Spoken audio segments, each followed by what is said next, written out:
Nah, hasilnya juga tetap 15. Nah, inilah yang dikatakan sebagai hasil yang sudah diketahui. Inilah yang dikatakan dua bilangan cacat yang hasilnya sudah diketahui. Hasilnya sudah ada 15. Nah, sekarang kita lempar lagi 4 lagi. Cukuplah 15, kita pastikan sekali lagi. Lempar. 1, 2, 3, 4. Nah, kita hitung sama-sama nih. 1, 2, 3, 4, 5, 6, 7, 8, 9, 10, 11, 12, 13, 14, 15. Nah, hasilnya juga tetap 5. Inilah sebabnya dikatakan sesuai dengan judulnya dua bilangan cacat.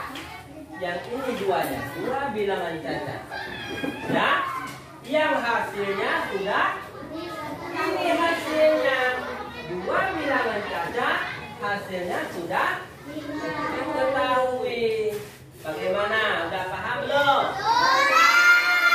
Di saat kita menyelesaikan suatu masalah, terkadang ada kawan yang betul menjawab, ada kawan yang salah. Tetapi di saat kawan yang salah menjawab, kita tidak boleh langsung marah, tidak boleh langsung mengejek. Ya, kita harus menggunakan kalimat sah. Siapa yang berani membaca? Oke, kelompok sini lagi membaca, kelompok sini lagi. Geo, yang keras, baca yang keras di sini. Duduk, yang lain duduk. Duduk.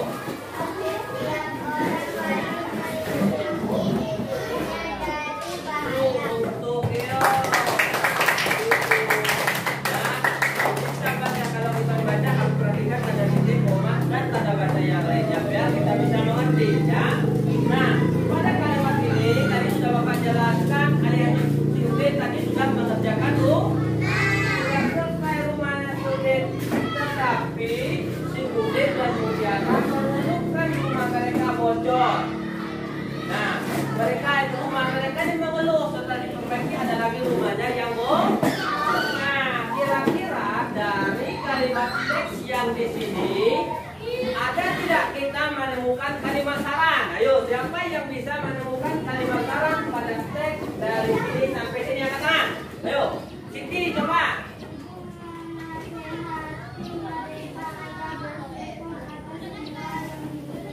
Iya, aku tangan dulu, betul. Itu namanya kalimat saran, menasehati. Ya, kalau kalimat saran kan menasehati.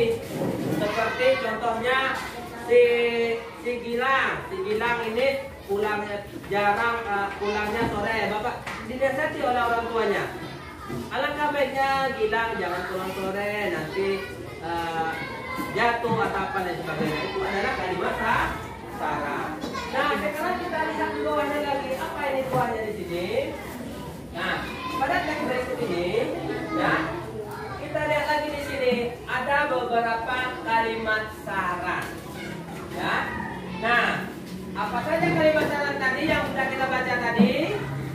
pertama, ibu menasihati agar bersyukur akan semua yang dimiliki. Betul nggak yang dibacakan Siti tadi? Betul. Berarti itu adalah kalimat sah. Ibu menyarankan mereka agar melihat orang-orang yang lebih susah. Nah, itu adalah kalimat saran. Hah? Nah, apa maksud dari kalimat saran? Nah, maksud dari kalimat saran yaitu untuk menasihati kita. Ya, jadi kalau ada orang memberi saran kepada kita, kita jangan marah. Itu orang menasihati kita agar kita menjadi lebih baik. Tetapi kita bisa melihat siapa orangnya, bisa kita filter, kita saring. Di saat orang memberikan saran, memberikan masukan kepada kita, kita saring. Kita pikir dulu apakah baik, apakah tidak kalimat sarannya untuk kita. Ya. Nah, contohnya, Bapak kasih untuk Zinabil misal. Zinabil, kamu besok tak usah sekolah, biar tidak pintar. Nah, kira-kira itu kalimat saran apa tidak? Iya. Itu bukan arahan yang bagus, bukan kalimat saran yang bagus. Nah, kalau Bapak kasih Zinabil, besok kamu sekolah. Kalau kamu sekolah besok, kita tidak ketinggalan materi yang diajarkan oleh guru. Nah, itu kalimat saran apa tidak? Iya, kalimat saran. Jadi kita harus tahu perbedaan mana kalimat saran, mana dengan tidak. Nah, oleh karena itu, di sini kita sudah mengetahui bahwa ibu sudah memberi saran kepada Utis dan kawannya tadi agar tidak mengeluh. Sarannya yaitu agar mereka bersyukur. Nah, bersyukur ini termasuk kewajiban apa hak? Kewajiban apa hak? Kewajiban. Kita harus bersyukur apa yang diberikan oleh Tuhan Yang Maha Kuasa. Kita diberikan mata, bersyukur. Coba satu hari saja kita tidak bisa melihat. Kita tidak bisa melihat bapak, tidak melihat ibu, tidak bisa melihat saudara, tidak bisa melihat teman-teman yang lainnya. Ya kan? Itu kalau Tuhan sudah mencabut nikmatnya. Mau ditegonya, si Kenzi ini dia tidak bersyukur, dicabut aja nikmatku, biar tidak bisa melihat. Mau? Nah, berarti kita harus bersyukur. Jadi apapun takdirnya kita harus bersyukur kepada Tuhan Yang Maha Esa. Bersyukur termasuk kewajiban. Ya, siapa yang tahu apa yang maksud kewajiban? Nah, coba ini. Kewajiban adalah segala sesuatu yang harus kita lakukan atau dilaksanakan dengan penuh rasa tanggung jawab. Oke, tepuk tangan dulu. Kewajiban. Nah, berarti kewajiban. Hak, siapa yang tahu hak? Siapa yang tahu? Nah, coba ini lagi. Salah satu hak Adalah adalah segala sesuatu yang harus kita dapatkan. iya, segala sesuatu. Jadi untuk mendapatkan hak, kita penuhi kewajiban kita dulu, maka secara otomatis kita akan mendapatkan hak. Penuhi kewajiban, maka kita akan mendapatkan hak. Bagaimana anak-anak, sudah paham belum? Sudah? Ada yang bisa coba lihat di sini. Nah, di sini. Ya, good. Ya, good. Ini sampai sini. Ya. Ini sudah dibedakan. Ya, ini jam ini sudah.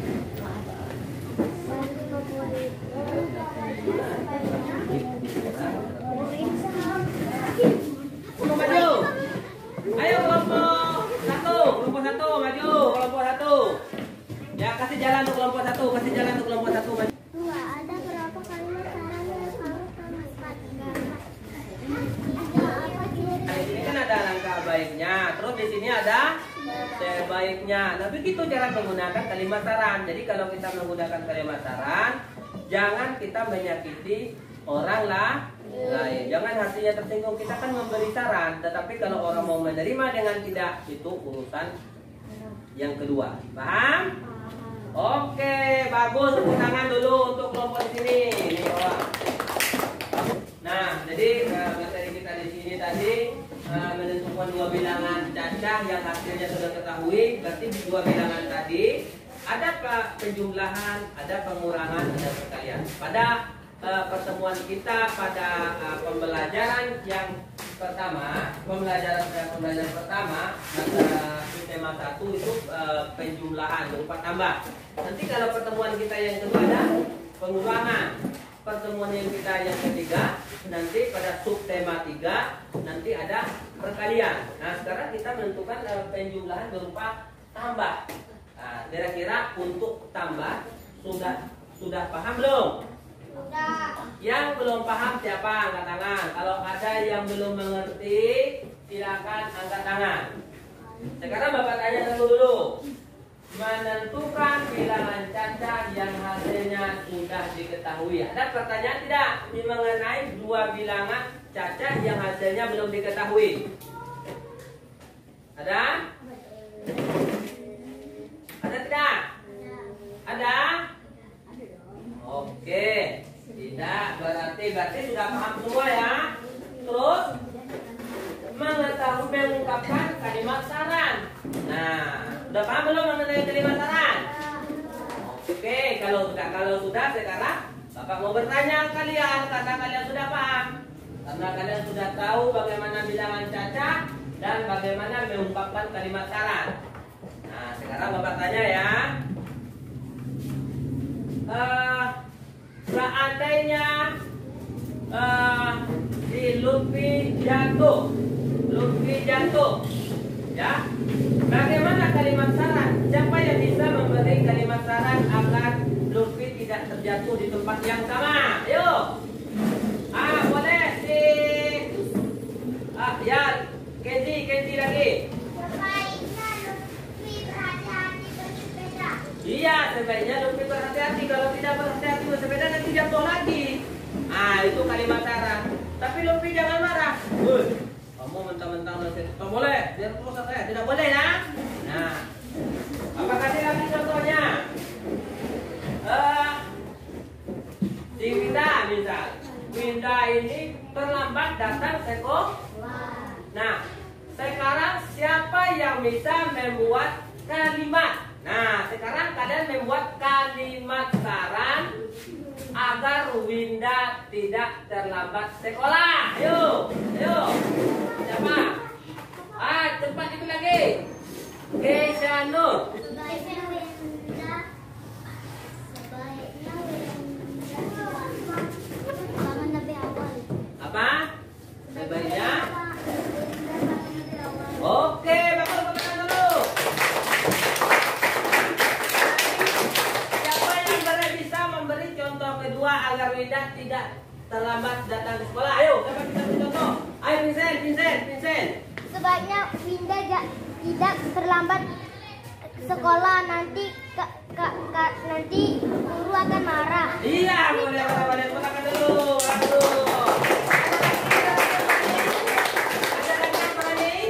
Ada lagi yang memberikan kalimat saran agar Winda tidak terlambat sekolah? Coba si Nora. Alangkah baiknya Winda datang lebih pagi. Bagus. Bagus namanya. Kawan-kawannya memberi kalimat saran untuk Winda. Ya, berarti Winda juga berterima kasih kepada temannya sudah memberi saran. Berarti kalau kawannya memberi saran kepada kita, berarti kawan itu menandakan sayang kepada diri kita. Kalimat saran mengungkapkan kalimat saran, kalian sudah paham. Jadi kalimat saran ini harus kalian terapkan dalam kehidupan sehari-hari ya. Jika ada teman sebaya, orang yang di bawah umur kita, adik-adik kita, atau kakak kita, orang tua kita, jika kita pengen menegur, berilah, gunakanlah kalimat satukan bilangan cacah yang hasil sudah diketahui. Itu materi kita tadi, sudah paham belum? Oke, bagus. Yang kedua, untuk mendapatkan bilangan pertama, tentukan sebuah bilangan yang kedua lebih kecil dari bilangan yang diketahui. Yang kita coba tadi, sudah paham belum? Bagus, sudah paham. Yang ketiga, untuk mendapatkan bilangan kedua bilangan diketahui dengan bilangan pertama. Jika A ditambah B sama dengan C, maka C dikurang B dan B sama dengan C kurang A. Seperti yang Bapak jelaskan tadi. Kira-kira sudah paham belum? Ada pertanyaan ini? Oke, bagus. bagus, sudah paham. Kita lanjut yang keempat. Kalimat syarat adalah kalimat yang berisi pendapat. Materinya seperti bilangan cacah tadi. Yang tapi bisa materi apa yang Bapak jelaskan tadi? Materi apa yang Bapak jelaskan?